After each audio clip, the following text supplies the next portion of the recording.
একটা হাদিস শোনাই আপনাদের, যে হাদিসটা নিয়ে চিন্তা করলে হয়তো আপনি থমকে যাবেন। হাদিসের কথাগুলো আপনি উপলব্ধি করতে পারলে নিশ্চয়ই আপনি এক হাদিসের মাধ্যমে দুনিয়া এবং আখিরাত চিনে যাবেন।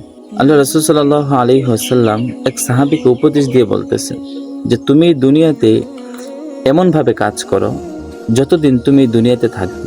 তুমি দুনিয়াতে যতদিন থাকবে ততদিনের জন্য তুমি দুনিয়াকে সাজাও, এবং আখিরাতে যতদিন থাকবে সেই অনুযায়ী তোমার আখিরাতকে সাজাও, এবং আল্লাহ তাআলাকে তোমার যতটুকু প্রয়োজন ততটুকু পরিমাণ আল্লাহর জন্য তুমি ইবাদত করো। আসলে আমাদের দুনিয়া এবং আখিরাত চেনার জন্য এই একটা মাত্র হাদিসই যথেষ্ট, যে আমরা এই দুনিয়াতে কতদিন থাকব। হয়তো 60 বছর, 70, 80 বছর, খুব বেশি যদি থাকি, কিন্তু আমাদের কাজ, আমাদের চিন্তা চেতনা মনে হয় যে আমরা এই দুনিয়ায় অনন্তকাল অসীম সময় থাকব।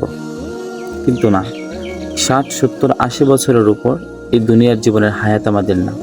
কিন্তু আমাদের দুনিয়ার জীবনের কাজকর্ম সত্যিই প্রমাণ করে যে এই দুনিয়ায় হয়তো আমরা চিরকাল থাকব।